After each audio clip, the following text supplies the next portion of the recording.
It was a cold Monday morning in downtown Chicago. The kind of morning where everyone rushes to be somewhere, but no one really is anywhere. John stepped out of his black Tesla, coffee in hand, phone glued to his ear. His designer shoes clicked against the pavement like a man too busy to care about the world around him. A woman was walking by. Michelle. Holding a tote bag, her head slightly bowed as she scrolled through her phone. John wasn't watching. He swung his car door open. It hit her right in the leg. "Hey! Watch where you're walking!" he snapped, his tone sharp, annoyed, as if she had ruined his morning. Michelle froze for a second, caught off guard. Then calmly she smiled. "It's fine. You go ahead." Her voice was soft, forgiving, the kind of voice that didn't match the chaos around them. John didn't even look at her again. He turned back to his phone call. "Babe, not you. Relax. Just some idiot walking without looking." He rolled his eyes. Yeah. I'll send you $5,000 later. Go have fun." He hung up smirking, straightening his expensive jacket. The phone rang again. This time the name flashing was Mom.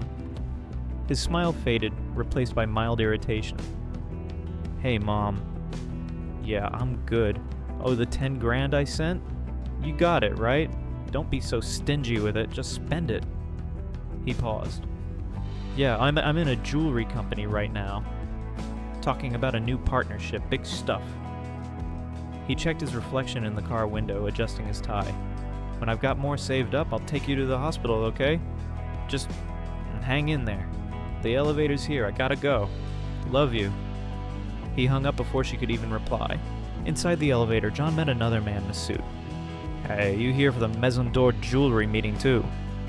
The man nodded politely. John smirked. "These days, everyone wants to talk about partnerships. Guess it's the new trend." The elevator doors opened. John walked out, scrolling through his phone, and accidentally bumped into someone, spilling a bit of his coffee on their blazer. "What the hell, man?" John barked. "Do you even look where you're going? This suit costs over $2,000. You can't afford to replace this." The man blinked, startled, then smiled awkwardly. "John?" John looked up. Oh no. That man was Mr. Sue, the CEO he was supposed to meet. John's face drained of color. "Oh, Mr. Sue, I'm so sorry. I didn't realize..." Mr. Sue nodded slowly, unimpressed. "It's fine. Let's get started." The conference room was sleek, cold, and quiet. Large windows overlooked the skyline. 2 people were waiting inside. One of them was Michelle, the woman he'd hit earlier outside. John froze. Her calm eyes met his, but she didn't say a word. Mr. Sue gestured. "This is Michelle, our managing director. She'll be leading the collaboration meeting." John's stomach twisted. He forced a fake smile. "Pleasure to meet you again." Michelle simply nodded. "Likewise." They sat down. "All right," said Mr. Sue. "Both of you are here to discuss partnership proposals. Who'd like to start?" John straightened his tie. "I'll go first." He stood up confidently, walking to the projector. "Our company specializes in luxury branding, influencer partnerships, and online campaigns. We..." His phone started ringing again. He hesitated, then smirked. "Sorry, it's important." He picked up. "Yeah, Mom, what's wrong now?" He said quietly, turning away. "What? I sent you 800 last week, didn't I? Fine. I'll send you another 200 later. I'm in a meeting." He hung up, annoyed, and turned back around. "Sorry about that. Anyway, as I was saying..." "John!" Michelle's voice cut through the air, calm, firm. "That's enough!" John frowned. "Excuse me." Michelle folded her hands on the table. "We don't need to hear more. This meeting's over." He blinked. "What do you mean over?" "You haven't even heard the proposal." Michelle stood up slowly. "Business isn't just about numbers or strategy. It's about character. And right now, I see none." John scoffed. "Character? I just apologized earlier. Are you still holding a grudge because of that little accident outside?" "This isn't about the accident," she said. Her tone didn't rise. It didn't need to. "It's about who you are when you think no one's watching." She looked at him straight in the eyes. You can throw thousands at your girlfriend without blinking. You can wear suits worth more than someone's monthly rent, but when your mother calls, asking for help, you give her $200 and make it sound like a burden. The room went silent. John's confidence started to crumble.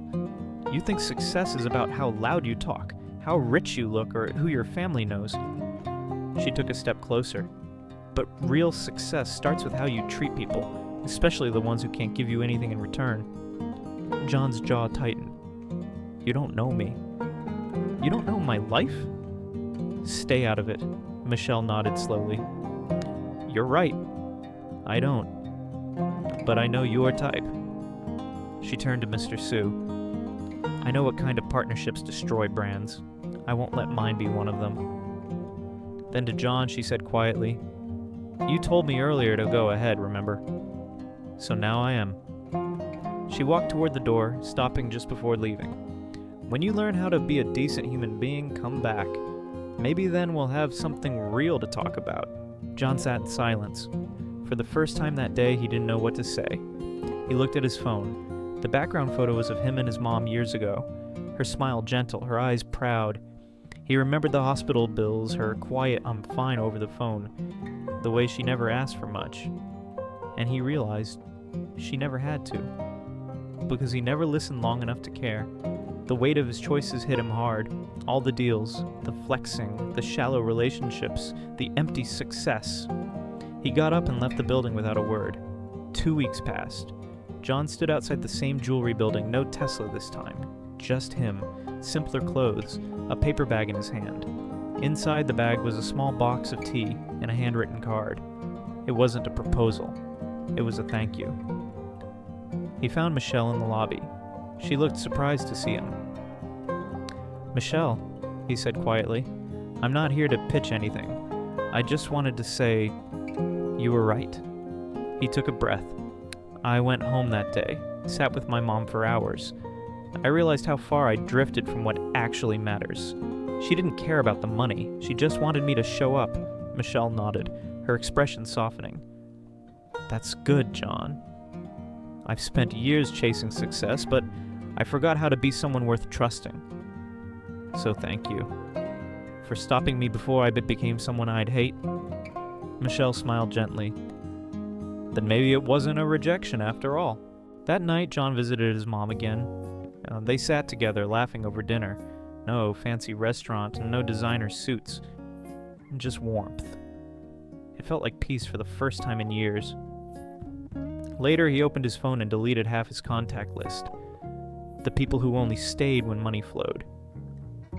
He took a deep breath and smiled. For the first time, he understood something simple but powerful. You can't buy integrity. You can't fake kindness. And no amount of success will ever make up for a heart that's empty. In life, it's easy to chase numbers, titles, and appearances. We think being successful means being seen. But sometimes, the true measure of success is how we treat the people who can't give us anything back. John learned that day that money might open doors, but character decides who lets you in. Because before you build a business, you build a name. Before you earn respect, you show respect. And before you do great things in life, you learn how to be a good human being. Be a good person first, the rest will follow. Only a heart with kindness and integrity will ever truly gain anything in this life.